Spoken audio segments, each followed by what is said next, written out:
ハレルヤ感謝いたします。今日もよろしくお願いいたします。오늘도 잘 부탁합니다. 할렐루야. 오늘 하나님의 말씀은 에베소서입니다. 에베소서 1장 22절에서 23절입니다. 今日の神様の御言葉はエペソビテの手紙1章22節から23節であります。함께 말씀을 읽겠습니다. それではご一緒に読みましょう。また神は一切のものをキリストの足のもとに従わせ、一切のものの上に立つ頭であるキリストを教会にお与えになりました。教会はキリストの体である。一切のものを一切のものによって満たす方の満ちておられるところです。アメン。今日私はエペソビテの手紙1章22節から23節を持ちまして、イエス様を愛していますかという題で恵みを分かち合いたいと思います。その前に5つの御言葉を毎週私たち1つずつ覚えているんですけども、今日は5つ読んでいきましょう。오늘 5가지를 함께 읽겠습니다. 38番、ヘブル人の手紙4の16ですから、私たちは憐れみを受け、また恵みをいただいて、折にかなった助けを受けるために大胆に恵みの御座に近づこうではありませんか。39番、イザヤ46の4、あなた方が年を取っても私は同じようにする。あなた方が白髪になっても私は背負う。私はそうしてきたのです。なお私は運ぼう。私が背負って救い出そう。アメン。40番、第二テモテの手紙3の17、それは神の人が全ての良い働きのためにふさわしい十分に整えられたものとなるためです。アメン。41番、イザヤ43の21、私のために作ったこの民は私の栄誉を述べ伝えよう。アメン。42番、ヨハネの福音書14の6、イエスは言われた。私は道であり真理であり命なのです。私を通してじゃなければ誰一人父の身元に来ることはありません。アメン。이言葉通りになりますように祝福いたします。말씀대로 이루어지시기를 주님의 이름으로 축복합니다. 오늘 제목은 예수님을 사랑하십니까? 今日の題目はイエス様を愛していますかであります。先週は浜松にありますヨハン教会に行ってまいりました。저번 주에는浜松에 있는 요한교회에 다녀왔습니다. 찬양 콘서트가 있었어요.賛美の 콘서트가 ありまして、先生から招待をされましたので行って恵みを受けてきました。ヨハン教会が元浜町ですか、あっちの方にありまして、そしてここに深川牧師先生とそして生徒さんがいるんですが、子供たちがいっぱいいるんですね。もう15人ぐらいのですね子供たちがいて、元気に礼拝を捧げていました。で、特徴だったのがこの고스펠 싱가でありますね。찬양 사역자입니다. 그래서 요한교회 가서 같이 예배를 드리고 하는데 어린애들이 많이 있었습니다. その証をされるんですが、中学生の時に親が離婚をして、それでおばあちゃんに育てられたんですね。そしてゴスペルシンガーになって賛美をしている中、日本に大地震がありましたね。その時に慰めるために来て、少しの集まりの中で賛美をし始めました。중학교 때 부모님이 이혼을 해서 할머니가 자기를 키워주셨다고 하네요. 그래서 이 가스펠 찬양 사역자가 되어서 찬양하는 중에 일본에 큰 지진이 있었잖아요. 그래서 위로하기 위해서 일본에 와서 찬양을 했다고 합니다. 그 중에 이제 구마모토도 지진이 있어서 그때도 오셨다고 이야기해요. 구마모토에도 뭐 지진가 ありましたので、その時も行ったそうです。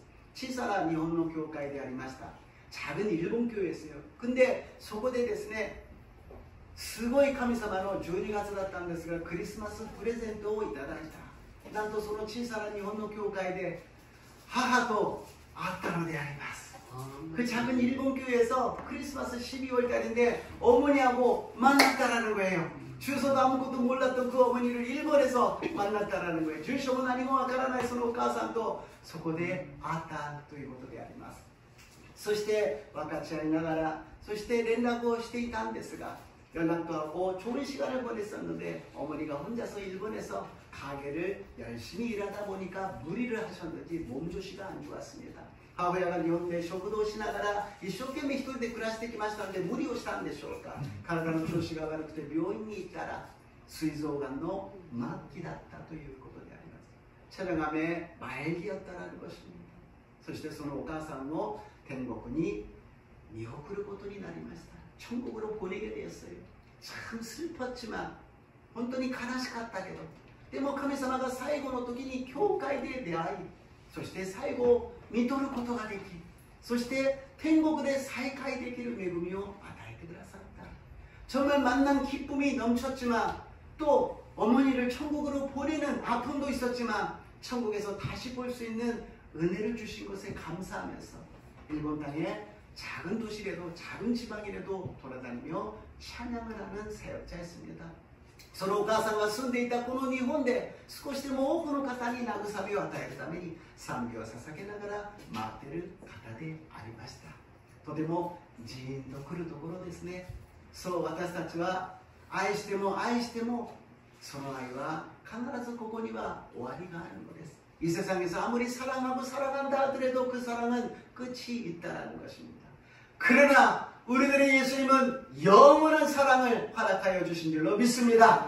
しかしイエス様は私たちに永遠の愛を与えてくださったのであります。イエス様を愛していますか？예수님을 사랑하십니까? ちょっとこの秋になってですね、センチメンタルになってちょっと落ちている、ダウンしている時にはちょっと声を한 옥타브上げた方がいいんですよ。이 가을에 뭔가 쓸쓸한 이때에 우리가 쳐져서 아멘 이렇게 하는 것이 아니라 좀 한 음을 올려서 보통 아멘 이렇게 하는 거예요. 할렐루야 할렐루야 이렇게 하고 감사합니다 감사합니다 아멘 나리가 오라 아멘 って言うんです。ハレルヤというのはハレルヤというし、こんにちはってちょっとですね高くすると元気になりますので、もう一度質問しますよ。どういうことを言ってるか分かりますね。다시 한번 질문합니다. 예수님을 愛していますか？アーメン。それでは教会を愛していますか？アーメン。普通はイエス様を愛していますかって言ったらアーメン。教会を愛していますかって言ったらアーメンって言うんですけど、皆さんも同じぐらいにアーメンと言ってくださり本当にありがとうございます。イエス様を私たちは見たことはありません。だからイエス様はそのイエス様を見る方法を一つ私たちに残してくださいました。それが一番目です。 예수님은 우리가 볼 수가 없어요. 그러나 예수님을 볼 수 있는 방법을 하나 남기셨습니다. 예수님의 몸된 교회인 것입니다. それはイエス様の身体である教会を残してくださいました。 에베소 1の23です。 에베소서 1장 23절을 읽겠습니다. 読みましょう。教会はキリストの体である。一切のもの、一切のものによって満たす方の満ちておられるところです。아멘. 예수님을 보고 싶은 사람이 얼마나 많습니까? 특히 우리는 한 번도 보지 못했지만 예수님의 제자들이나 예수님이 승천하셨을 때 500명이 보는 데서 하늘로 올라가셨습니다. イエス様と出会いたい人、イエス様を見たいという人、どれほどたくさんいらっしゃいますか？私たちはまだイエス様を一度も見ていないけれど、イエス様が復活されて昇天なさった時にはたくさんの弟子たちが、500人の人たちが見ている間で天に引き上げられたのであります。どれほどそのイエス様にまた会いたいと思ったでしょうか？얼마나 그 예수님을 만나고 싶다고 생각했을까요? 그때 예수님께서 말씀하십니다. 나를 사랑한다면, 나를 만나고 싶다면 이 교회를 사랑하고 이 교회를 나라고 생각하라고 말씀하십니다. 私に会いたいと思うならば、私を愛したいと思うならば、この地上にある教会を私だと思い、私を愛するように愛しなさいと残されたのであります。教会はキリストの体だということであります。 교회는 예수님의 몸이라는 것입니다. 그런데 우리는 교회라 그러면 좀 불편한 마음이 생길 수가 있어요. でも私たちは教会というと少し不便な気持ちになることがあります。なぜかというと、牧師のことを考え、誰々のことを考え、人間のことを考えてしまうから教会はというふうになるのであります。 목사를 생각하고 성도를 생각하니까 교회라는 것은 조금이라고 우리가 생각해 버린다는 것입니다. 그러나 성경에는 목사도 아니요 사람도 아니요 예수님의 몸이라고 교회를 말씀하고 계십니다. 教会はイエス様だと聖書は言っているのです。牧師でもなければ人でもなければイエス様の身体だというのです。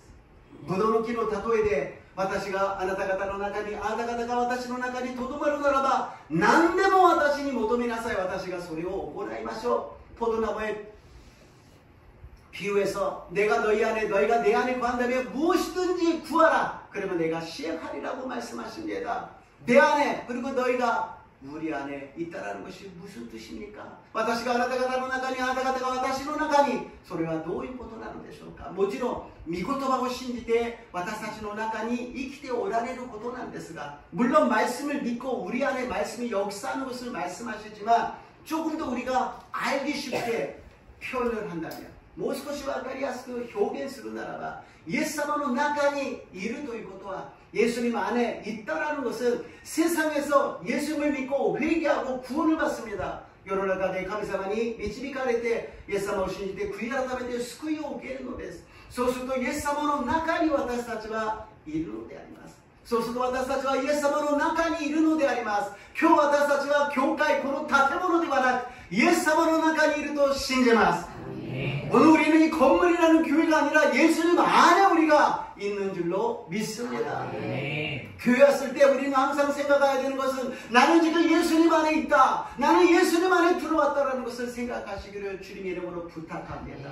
교회에 来た時にはいつも思うことは、私は今イエス様の中にいる、イエス様の中に来たんだと思いますように主の皆によってお願いいたします。 그리고 교회 바깥으로 우리가 예배 바깥으로 나갈 때는 예수님이 우리 안에 계신다는 것을 인정하시기를 주님 이름으로 축복합니다. そして教会に出た時には主は私の中に、イエス様は私の中におられると認める私と皆さんでありますよう祝福いたします。 교회가 예수님이라는 것은 사도 바울을 통하여서 나타납니다. 교회가 예수님의 身体であることは使徒パウロを通して現れました。 바울은 유다야 교의 人でありました。 熱心な 유다야 교회でありました。 바울은 사울일 때 굉장히 유대교에 열심히 있는 사람이었습니다. 근데 갑자기 예수라는 사람이 나타나서 기적이 일어난다, 구원이 있다, 여러 가지 말하니까 이것은 이단이다, 없애버려야 된다. 그래서 많은 사람들을 잡아서 감옥에 가뒀습니다. 一生懸命神を崇めていたのに、イエスという人が現れて奇跡だ、癒しだ、いろんなことを言うので、これはおかしい、異端だと言って、イエス様を信じる人たちを牢屋の中に入れていきました。 ある日ダマスコまで遠いところまで捕まえに行くのです。 어떤 날에 다메섹으로 먼 데까지 가서 사람을 잡으러 가는데 태양보다도 빛나는 밝은 빛에 의해서 쓰러졌습니다.太陽よりも明るくて輝いている光を浴びて倒れるのであります。 그랬더니 하늘부터 음성이 들립니다. 사울아, 사울아, 왜 나를 핍박하느냐. 天から声が聞こえるので、サウロ、サウロ、どうして私を迫害するのか。あなたはどなたですか。あなたは私は知りません。あなたを迫害したことはありません。당신은 누구십니까? 나는 당신을 핍박한 적이 없습니다. 그랬더니 너가 핍박하는 예수라고 말씀하십니다. あなたが迫害するイエスであると言われたのです。 クリスチャンを迫害していた、教会を迫害していたこのサウロにイエス様が直接、あなたは私を迫害しているんだよ、教会を迫害することは私を迫害することなんだよ、クリスチャンを迫害することは私を迫害することなんだよ。 교회를 박해하는 것은 나를 박해하는 것이요, 믿는 사람을 박해하는 것은 나를 박해하는 것이라고 말씀하셨습니다. 두 번째로 예수님의 몸에 지체가 있습니다. 리바멘이 イエス様の人はいりませんね。イエス様の体の器官があります。体の中にはたくさんの器官があるということですね。ローマ人の手紙12章4節から5節です。ローマ書12장 4절부터 5절 읽겠습니다. 読みましょう。一つの体には多くの器官があって、すべての器官が同じ働きはしないので、同じように大勢にいる私たちもキリストにあって一つの体である。一人一人互いに器官なのです。 많은 교회가 있습니다. 그 교회 하나하나가 장점이 있고 단점이 있습니다. 多くの教会があります。長所もあります。短所もあります。 人間の体にはたくさんの器官がありますが、全部健康だという人はなかなかいないでしょう。どこかしら悪いところがある。特に年を取っていけばどこかが弱くなっていくものであります。 사람 안에는 많은 지체가 있고 기관이 있습니다. 완전히 모든 것이 건강하다는 사람은 그렇게 많지는 않을 거예요. 특히 나이가 들면 조금씩 연약해지고 조금씩 아파가는 것이 인간의 몸이라는 것입니다. 그래서 교회는 건강한 사람이 모이는 것이 아니에요. 죄가 없는 사람이 모이는 것이 아니에요. 건강하지 않고 연약한 사람, 죄가 있는 사람이 모이는 것입니다.教会は健康な人が集まるところではありません。そして罪のない人が集まるところではありません。弱い人が、罪のある人が集まって罪を告白して許していただき癒していただく場所なのであります。 죄를 고백하여서 죄를 용서받고 또 치료를 받는 것이 교회라는 것입니다. 어떤 사람이 일을 하다가 칼로 엄지손가락을 잘랐어요. ある人が仕事をしてて親指をナイフで切ってしまいました。深く切ったんですね。깊이 잘라버렸어요. 그래서 병원에 가서 수술을 하고 치료를 받았습니다. 病院に行って縫ってもらい治療して帰ってきました。そして何週間か経って全部治って何ともなくなりました。몇 주간 지나가니까 이제 아프지도 않고 이제 괜찮아요. 근데 문제는 무엇이냐? 엄지손가락을 움직이려고 아무리 생각을 해도 안 움직인다라는 거예요. 問題が起きました。何かというと頭でですね、いくらこの親指を動かそうとしても動かないということであります。なんともないのに、痛くもなんともないのに、いくらやっても動かない。아무렇지도 않은데 움직이지 않는다라는 것입니다. 병원에 가서 다시 한번 검사를 해봤더니 힘줄도 끊어졌었는데 그것을 연결하지 않았다라는 것입니다. 病院に行って精密検査をしてみるとそこには筋があるのですが筋を切れたまま置いといてしまったということであります。私たちは神様とつながっていれば神様の御言葉に私たちは従うことができるんですが私たちが従えない否定的な心を持って嫌だと思ってしまうのはどこか切れているということであります。 우리가 하나님의 말씀에 순종할 수 있으면 정상입니다만 만약에 그것을 순종하지 못하고 뭔가 불편하고 뭔가 싫다고 생각한다면 어딘가가 끊어져 있다는 것입니다. 어딘가가 우리 몸 안에 있는 지체가 끊어져 있고 좋지 않는 관계라는 것입니다. 私たちの期間の中でどこかが切れていて良い関係を持つことができていないということであります。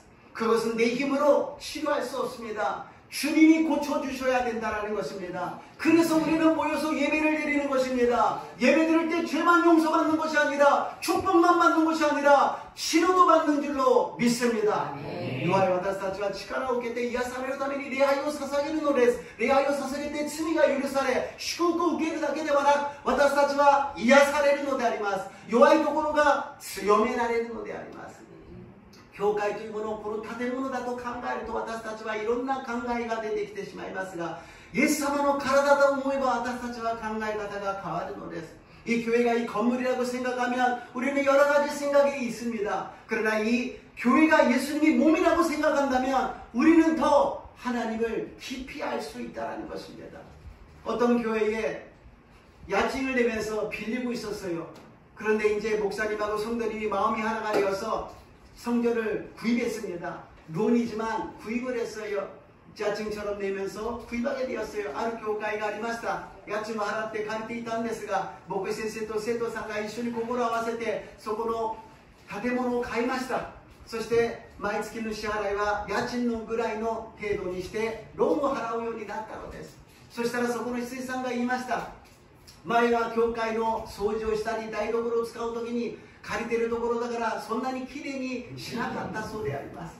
だけども自分たちの建物自分たちが買ったと思ったらゴシゴシと一生懸命磨くようになったということです。 전에는 어차피 빌리고 있는 것인데 적당히 청소하고 적당히 하고 있었는데요. 이제 자기 것이 되었다 우리 것이 되었다 그러니까 열심히 깨끗하게 번쩍번쩍하게 청소를 하게 되었다라는 것입니다. 이 교회가 누구 것이다 이것이다 저것이다가 아니라 예수님이 몸이라고 생각한다면 더 우리가 열심히 예배를 드리고 주님을 사랑하게 될 줄로 믿습니다. この教会が建物だと思うといろんな考えで私たちは否定的に考えますがイエス様の身からだと思うならば私たちはもっと真実に主を愛して礼拝を捧げることができると信じます。 예수님이 빠져버리면 우리 믿음이 거품이 되어버립니다. 예수님가 なくなってしまうと抜いてしまうと私たちは泡になってしまうのです。いつもイエス様を私たちは認めて、イエス様と共に歩んでいく私と皆さんになりますよう祝福いたします. 예수님 빠지면 우리는 아무것도 못합니다. 그러나 예수님을 인정하고 예수님을 모셨을 때 예수님의 역사가 일어날 줄로 믿습니다. 예수님께서 병든 자를 찾아가서 만지시고 치료하십니다. イエス様は病気の人のところに行って触ってあげて癒してあげるんです。でも立法的に言えば汚れた人に触ってはいけない、近づいてはいけない、それは汚染されるし、その罪が汚染されるというのであります。 그런데 율법적으로 이야기하면 병든 사람, 모든 병이 아닙니다만 정해진 병이 있어서 그 병에 걸린 사람은 가까이 가서도 안 되고 만져도 안 되고 관계를 가져서는 안 된다는 거예요. 그 병이 옮기기도 하고 죄도 옮긴다는 것입니다. 그런데 예수님은 직접 가서 만지시고 만나주셨다는 것입니다. しかしイエス様は直接行って会ってあげて触ってあげることができたということであります。人間は触ると汚染されるかもしれないけれど、イエス様が触れると癒され清められると信じます。 사람이 만지면 거기 영향을 받고 오염을 받을지라도 예수님이 만져주시면 깨끗하게 청결하게 치료받을 줄로 믿습니다. 오늘 사람을 만나러 온 것이 아니라 예수님을 만나러 왔습니다. 예수님의 손을 붙잡으세요. 今日イエス様と出会うために私たちは集まってきました。人ではありません。イエス様とこの時間礼拝を捧げているのです。イエス様に触れられれば私たちの心が癒されます。私たちの体が癒されます。私たちの生活が癒されます。 神様の祝福の中で幸せに暮らすことができるのであります。 예수님이 우리를 만져주시면 우리들의 마음이 정결하게 치료받습니다. 우리 육신이 치료받습니다. 우리들의 삶이 인생이 깨끗하게 정결하게 축복의 삶으로 변할 줄로 믿습니다. 이것을 믿어야 된다는 것입니다. 어떻게 믿어요? 믿겠다고 결심하면 되는 것입니다. 그리고 신지를 바인ですでもどうやって信じるんですか?信じようと決心すればいいのです。 いくら貧しい人でも私は幸せです。私は幸せです。私は幸せですという人は幸せなんです。 아무리 가난하다 하더라도 나는 행복합니다. 나는 행복합니다. 나는 행복합니다 라고 말하는 사람은 행복한 사람이에요. 아무리 부유해서 모든 것을 가져도 나는 불행해요. 나는 불행해요 하는 사람은 불행한 사람이에요. いくら多くのものを持っていたとしても私は不幸です。不幸ですという人は不幸なんです。 私たちが信じられないとしても私は信じます。 信じます。信じますという時に神様が信仰を与えてくださるのです。私たちが信じるんではありません。神様が信じるようにさせてくださるのです。あなたは私に何をしてほしいのか? 너는 나에게 무엇 하기를 원하느냐? 믿기를 원합니다. 믿게 될지어다. 믿게 될지어다. 何をしてほしいのか信じるようになりたいのです。信じるようになれ。神様が答えてくださると信じます。 그래서 우리가 해야 될 것은 무엇이냐? 여의도 순복음교회 이용 목사님은 항상 절대 긍정, 절대 감사라고 말씀하십니다. 여의도 주교인 교회의 이용 목사 선생님은 いつも絶対肯定、絶対感謝という言葉を唱えています。簡単で当たり前のことです。いつも私たちは毎瞬間瞬間考えなければなりません。否定的なものが襲ってくるのです。 ダメじゃないか、いけないじゃないか、うまくいかないじゃないか、きっとそうだよ、そうだよという、その時に絶対肯定的に、私は弱くて何もできないけど私を信じる神様はどんなことでもおできになる。それに告白する私と皆さんになりますよう祝福いたします。 절대 긍정적으로 생각해야 돼요. 우리는 자꾸 부정적인 생각이 옵니다. 안 돼, 해봤자 안 돼, 다 그랬어, 이제부터도 그럴 거야, 너는 안 돼, 안 돼라는 생각이 들어옵니다. 그럴 때 예수님의 이름으로 물리치고 나는 못하지마, 나는 아무것도 못하지마, 내가 믿는 하나님은 전능하신 하나님, 하나님이 역사해 주시면 나는 믿습니다. 나는 믿습니다. 나는 믿습니다. 그리고 하나님 감사합니다. 이런 부족한 나를, 부정적인 나를 살려주시고 구원해 주시고 하나님을 믿고 긍정적으로 변화시켜 주시니 감사합니다. そして感謝するんです。こんなに否定的でダメな私を救ってくださり愛してくださって神様を信じ肯定的に生きることができるようにしてくださり感謝いたします。 頼る方がいらっしゃり感謝いたします。年を取れば親も頼れない。会社も上司も頼れない、誰も頼れないこの中で誰を頼りますか？神様を頼りますように主の皆によって祝福いたします。 이제는 우리는 부모를 의지할 수 없습니다. 회사를 의지할 수 없습니다. 사람을 의지할 수 없습니다. 누구를 의지하고 살아갈까요? 하나님을 의지하십시오. 하나님을 믿으시기를 주님의 이름으로 축복합니다. 이것이 예수님이 우리들의 몸을 주신, 예수님을 보고 싶어요, 예수님을 만나고 싶어요. 그랬을 때 교회의 십자가를 보시고, 아, 예수님이 여기 계시구나, 예수님이 여기 계시구나, 감사하시기를 주님의 이름으로 축복합니다. イエス様と会いたい時には町にある十字架の教会を見ながらイエス様がここにいらっしゃるんだと感謝する私と皆さんになりますよう祝福いたします。세 번째로 만물의 충만함입니다. 3番目、一切のものが満ちている。エペソビトの手紙 1-23 です。エペソ書 1장 23절입니다. 読んでみましょう。教会はキリストの体である。一切のものを一切のものによって満たす方の満ちておられるところです。아멘. 참 뭔가 조금 복잡한 곳입니다.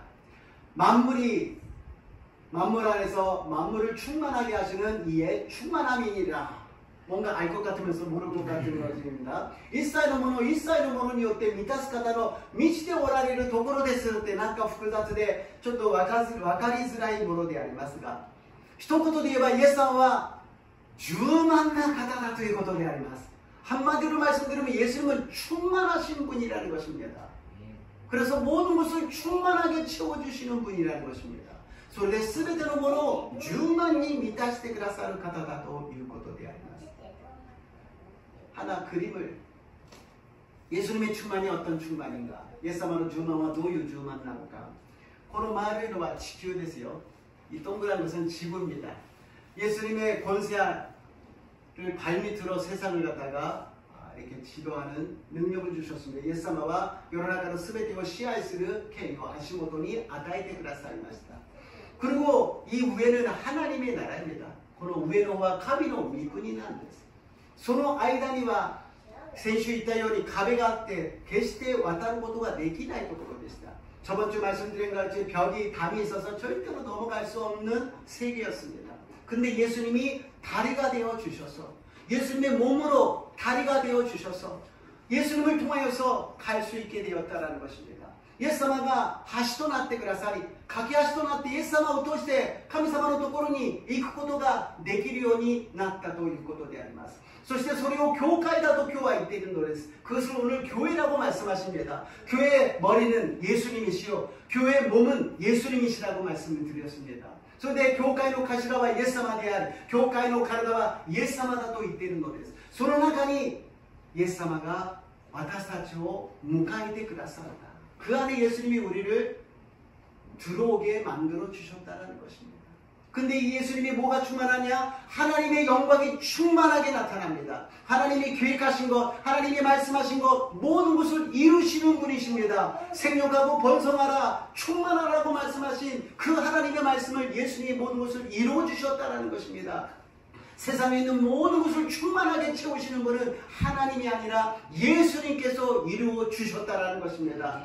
神様が海を増えよ地を満たせ10万になると言われた時にイエス様がそれを成し遂げたのであります。イエス様が10万に全てを成し遂げて世の中の万物を一切のものを満たしてくださったのです。そして神様の栄光を豊かに満たしてくださったのです。 그리고 하나님의 영광을 충만하게 채워주시는 분이 예수님이라는 것입니다. 그리고 그 예수님은 예수님의 몸된 교회에 있는 우리들에게도 충만하게 채워주신다는 것입니다. 서로 예수님과 교회, 神様の体に、イエス様の体の中にいる私たちにも充満に満たしてくださるというのです。そこでイエス様はご自身のことを家だと言いました。御国には住まいがたくさんあり、備えたらあなた方を迎えに来ますと。 하늘에는 거처가 많으니 거기 예배하면 너희를 데리러 온다고 말씀하여 주셨습니다. 이해도 안 한ですか? 人間が安息する場所であります。人間が休むところであります。一番安心できる場所であります。 집이라는 것은 무엇입니까? 안식하는 곳이요, 평안한 곳이요, 쉴 수 있는 것입니다. 기본이지요. 하나님의 집을 떠난 우리들에게는 집이 없어요. 이 세상에 집이 있다 하더라도 시간이 지나가면은 다 무너지고 말 것입니다. 神様の家を離れた私たちはこの世の家をいくら大きく丈夫に作ったとしても時間が過ぎればだんだん弱くなって崩れていくのです。しかしイエス様がその家となってくださり私たちをその家に迎えてくださったと信じます。 예수님이 집이 되어주셔서 우리를 그 하나님의 집으로 다시 돌아오게끔 인도해 주신 줄로 믿습니다. 예수님의 몸이라고 말씀드렸습니다. 몸은 무엇입니까? 많은 지체가 있다고 말씀드렸어요. イエス様の体と言いました。体にはたくさんの器官があるということであります。器官一つ一つは必要のないものは必要一つもないということであります。 이 몸에 있는 지체 하나하나가 필요 없는 것은 하나도 없다라는 것입니다. 오늘 예수님의 몸 안에 있는 우리들에게 필요 없는 사람은 한 사람도 없습니다. 모두가 다 필요한 사람입니다. 저 사람은 잘한다 못한다 많다 적다 아닙니다. 예수님은 우리를 절대적으로 필요해서 오늘 불러주신 줄로 믿습니다. イエス様の身体の中にある私たちは全員必要な人なんです。必要な人がない人は誰一人いません。あの人は偉いとか偉くないとかたくさんあるとか少ないとか関係ありません。みんなが必要で私たちを集めてくださったと信じます。そしてイエス様は花婿だとおっしゃるのです。花婿は花嫁を愛するものであります。 신랑이라고 말씀하십니다. 신랑은 신부를 사랑하잖아요. 얼마나 많이 사랑합니까?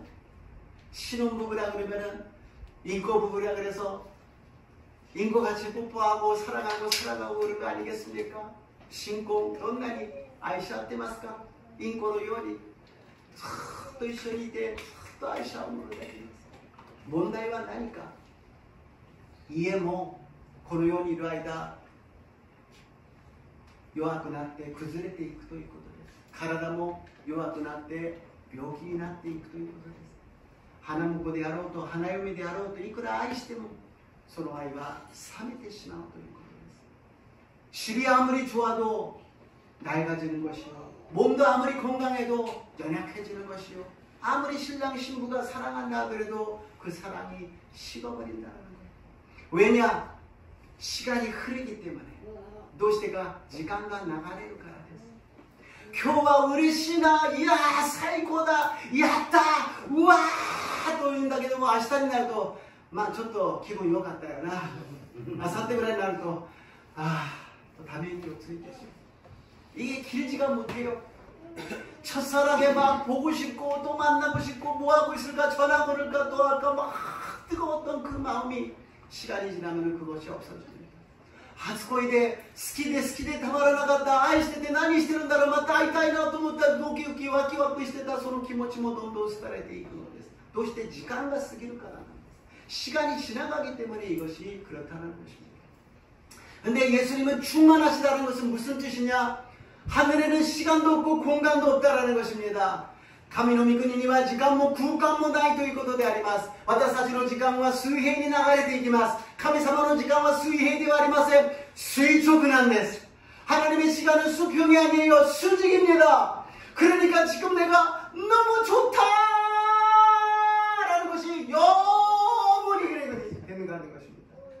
すごく大好きというのが永遠に大好きと言っていくんであります。 疲れるんじゃないです。疲れません。 피곤해지는 거 아니에요. 피곤하지 않습니다. 이게 우리에게는 차원이 다른 거예요. 시간이 지나기 때문에 어제는 좋았는데 오늘은 안 좋아요. 그런데 이 수직으로 있는 시간은 영원히 충만하다라는 것입니다. 네. 水平に流れていくから昨日は良かったのに今日は良くないという感情になりますが、神の御国には垂直で永遠に10万人満ちているのです。私はイエスで満ちている。イエスで満ちている。それは昨日満ちて今日は満ちない。そうではなくずっと満ちているのであります。 난 예수로 충만하다. 어제 충만하고 오늘 충만하지 않은 것이 아니라 계속해서 충만하시기를 주님의 이름으로 축복합니다. ずっと 예수 때満たされますように主の皆によって祝福いたします。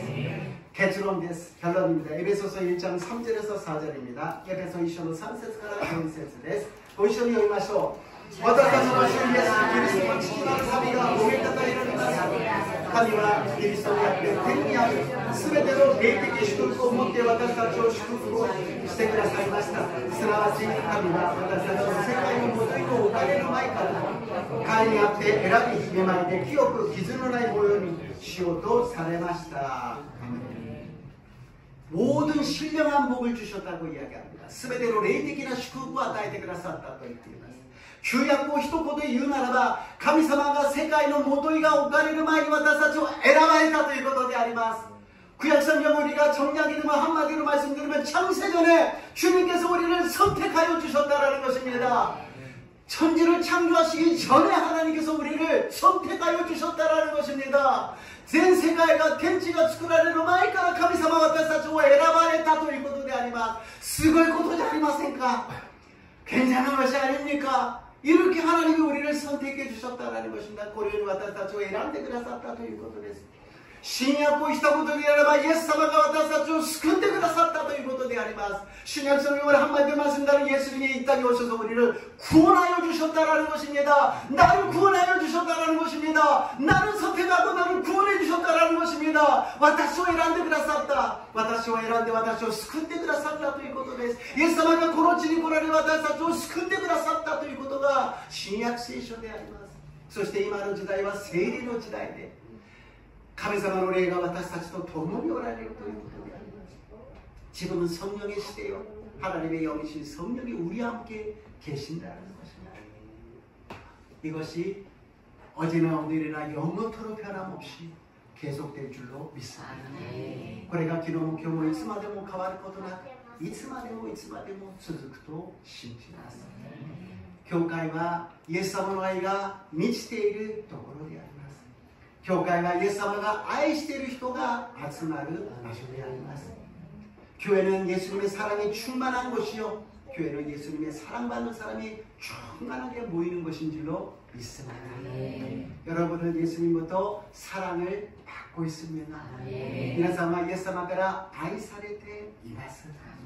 これからはそのイエス様を愛する、教会を愛する私と皆さんになりますよう 축복いたします。 이제부터는 그 예수님을 사랑하시고 교회를 사랑하시기를 주님의 이름으로 축복합니다. 좋으신 하나님, 이렇게도 우리를 사랑하신 주님, 주님의 몸된 교회를 통하여서 예수님을 만나고 예수님을 사랑하는 우리를 되게 도와주시옵소서. イエス様これほど私たちを愛してくださり、そして私たちはこの教会を通してイエス様に愛を告げることができますよう導いてください。イエス様の皆によってお祈りいたします。アーメン。賛美を捧げて祈ってまいります。찬양하시고 기도하겠습니다.